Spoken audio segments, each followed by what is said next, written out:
Hello and welcome to Mystery Monday number 25 already, where our learning goal is to cite strong and thorough textual evidence to support an analysis of what the text says explicitly, as well as inferences drawn from the text, including where the text leaves matters uncertain. At the end of today's video, you will be asked to rate yourself on a scale of 1 to 4. Each level is described here, and what you can do if you feel comfortable doing what's listed here, you can rate yourself at that level. So if you're at a 4, that means that you can draw inferences from the text, use evidence that the author uses to prove his or her point to that evidence that the author uses to prove his or her point, and you're able to identify where the text leaves matters uncertain. You're also picking up on nuances like sarcasm and irony. A fair out of 3, that means that you can draw inferences from the text and point to the evidence that the author uses to prove his or her point, and you're able to identify where the text leaves matters uncertain. If you're at a 2, that means that you can draw inferences from the text and identify the evidence that the author uses to prove his or her point, but you're not really showing me where the text leaves matters uncertain. In that, maybe we're supposed to just make those connections. If you're not making those connections, you can rate yourself at a 2. And a 1 means you are unsure of how to draw inferences. To receive 1 full unit for today's lesson, you must highlight or underline, circle the evidence that the author used to prove his or her points, and put a box around any other uncertainties. That, of course, applies more to those doing this via hard copy, although because you're listening to this, more than likely you are working on Edpuzzle. Alright, so Mystery Monday number 25, titled The Terrorist in Fountain Square. And it begins this way. Special Agent Connie Mount took a sheet of cleansing tissue out of her shirt pocket and carefully wiped the eyepiece of the telescope. There was no need. The lens was spotless, but she cleaned it anyway, without paying the least attention to the task. It was a way of keeping her hands busy until she had to make the final decision. Connie looked at her watch. 8:57. 3 minutes left before she had to send in the team. 3 minutes in which to be sure she was making the right choice. One more time, she bent the eyepiece and sharpened the focus on Fountain Square. The big instrument didn't need focusing any more than the lenses needed cleaning, but she was working on automatic. The only information her mind would process now was what she saw before her in the square. A few years ago, the telescope would have picked up spruce branches and not much more. This had been a spruce forest then, a piece of open country in its third life. The first had been in its natural state, also a forest, mostly spruce, ironically enough, all of which the settlers had cleared. The work, though, had been in vain, for they had only managed to turn it into a wasteland. Reforestation then brought the spruce back, but this third phase lasted only 20 years. The spruce were taken off again to prepare for stage 4, its present one, a shopping center. A structure so ultra-modern that, except for a few embarrassed birch trees clinging to life in big concrete pots, there was no wood to be seen at all. Just shiny aluminum, red brick, and clear glass, shaped into stores that surrounded a square made of still more aluminum and brick and glass. At the center of the square sat the elaborate fountains that gave the place its name, with the precision that only a computerized drive system could muster. These fountains came to life every 4 minutes, and for exactly 37 seconds 12 jets of water shot toward the roof, while on the surface of the pool, large, vicious drops looped in mesmerizing continuous arcs around the edge. It was this simple, but attractive feature that far more than the fountain jets brought the patrons to stare. Connie was watching 5 of them right now. Actually, 4 patrons and a terrorist. One of the 5 people staring at the water loops was carrying a switch for a bomb. The bomb was already in place, somewhere in the shopping center. That much she knew. She also knew, or at least was convinced, that the bomb was not yet armed. Someone was going to remedy that deficiency with a switch, and Connie's task was to put her team on that person by 9 a.m. She looked at her watch again. Just 2 minutes now. If only there was a bigger team, or time to bring in more people.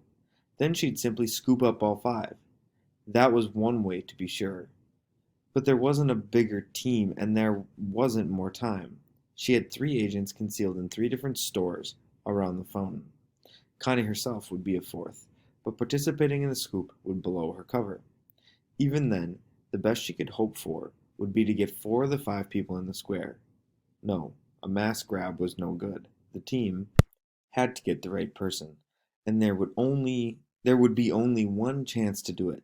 In 2 minutes, less than that now, the stores would open and people would start filling Fountain Square.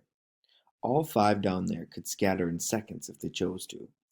Connie resisted the urge to adjust the eyepiece yet again as she concentrated on the man dressed in blue overalls and yellow hard hat. He was wearing yellow work gloves. On the back of his blue shirt, yellow letters declared him as an employee of your friendly telephone company. Connie called this one number 3. He had come into the square 10 minutes ago, carrying a coil of rope over his left shoulder. He'd walked directly to a big steel gate in the floor, just a step or two from the edge of the pool, and he'd been standing there ever since. Number 4 in Connie's inventory was a painter. He'd only come in a few minutes ago in his white cap, white t-shirt, and paint-spattered white overalls. Number 4 had come in with a paint tray and a roller under one arm. In the other hand he carried a can of paint which he'd pried open and was now stirring as he sat on the floor, leaning against the wall of the pool. 4 was the only one not looking at the water. More than once in the past few minutes Connie had felt a surge of admiration for the manufacturers of her telescope. With only a small twist of the knob, she'd been able to zoom in on the painter's hands to see that the paint under his fingernails was real. The same twist had shown calluses on the palms of number 2, the street cleaner. Number 2 had appeared at almost the same time. Connie had set up her equipment 15 minutes ago.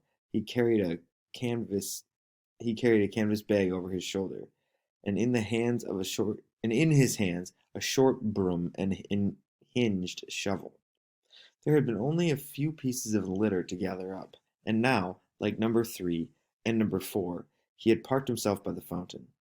In front of the Wells Fargo office, farther from the fountain than the others, but staring at the looping water drops, was number 1. She was a short, painfully thin woman dressed in a severe gray business suit.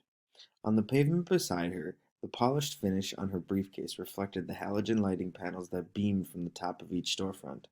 Connie had checked the briefcase carefully. It was not new, just well cared for. Unlike number 1, who had been still as a mannequin the entire time, number 5, the last one to enter the square, was steadily on the move. And no wonder. She was a professional dog walker, or certainly seemed to be. 3 dogs were leashed on her left hand, and a pair of overweight cocker spaniels, and a somewhat perplexed Sheltie. 2 entirely unruly Afghans pulled constantly at her right hand. In the past minute or two the walker had settled into a pattern which took her and the dogs around the perimeter of the square in a counterclockwise fashion. For the last time, Special Agent Connie Mount looked at her watch. 15 seconds, she muttered to herself. This better be right. She turned to the tiny telescope, pinned to her lapel. 21. Do you read? Immediately a double click sounded in her receiver. 22? That same pair of clicks followed. 23? This time there was a gap of a second or two, but then the clicks came through. Okay, I'm giving the count. Break out on 5. Here's the one you go for. So, the question is this. Which of the 5 people in the square has Connie selected as the most likely terrorist? All right, class. So here is a what we know for Mystery Monday 25. I have sort of synthesized all of the important information here. I've plucked it from, that whole 4 pages worth of texts. I've been able to sort of separate what's not important and highlighted the things that were important. So these are a couple things that you need to know. This shopping center took the place of a forest. Connie Mount contrasts what used to be here, the wood. She describes it as, but there was no more wood. And then she describes the shopping center, full of shiny aluminum, red brick, and clear glass. So that's important for you to know. And then she kind of goes through and lists the number of people, or the five suspects, so to speak. And I've listed them as they enter the story, not necessarily in numerical order. Number 3, a telephone company employee. Number 4, a painter. Number 2, was carrying a broom and a shovel, presumably custodian, the way that it was kind of presented in the story. It might have been custodian. Number 1, a businesswoman. She was wearing a suit. And number 5, a professional dog walker. It might take place at a mall, especially like outdoor mall, like this one is. So, based on what you know now, take your best guess. And your answer is a painter. Here's your official solution according to the text. Number 4, the painter. With the information that Connie has, is a judgment call. All she knows is that one of them has the switch. With the exception of the painter, each has at least a legitimate claim to be in the square. Number 4, however, the painter, in this place of aluminum and brick and glass, really doesn't have much to paint. And so now, given what you know, how might you change your answer? What was new? What was different that you didn't think of before when you answered after seeing the solution and looking at the what we know? All right, and finally, here is your scale as a reminder. If you're at a 4, that means that you're able to draw inferences from the text, identify the evidence that the author uses to prove his or her point, and see where the text leaves matters uncertain. If you're at a 3, that means that you're picking up on a nuance like sarcasm and irony. With the 4, you're also picking up on nuance like sarcasm and irony.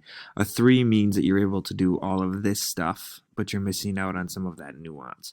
And a 2 means that you can draw inferences from the text and point to the evidence that the author uses to prove his or her point, but you're missing out also on kind of picking up on some of that, which is really where the inferencing takes place. So it's okay if you're at a 2.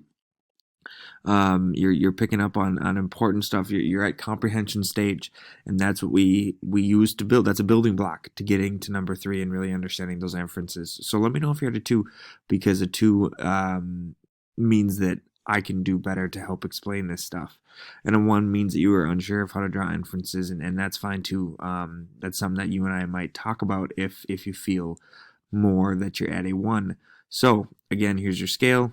Answer this last question, and upon completing this video, you have earned 1 unit for today's class. Thank you, and ciao for now.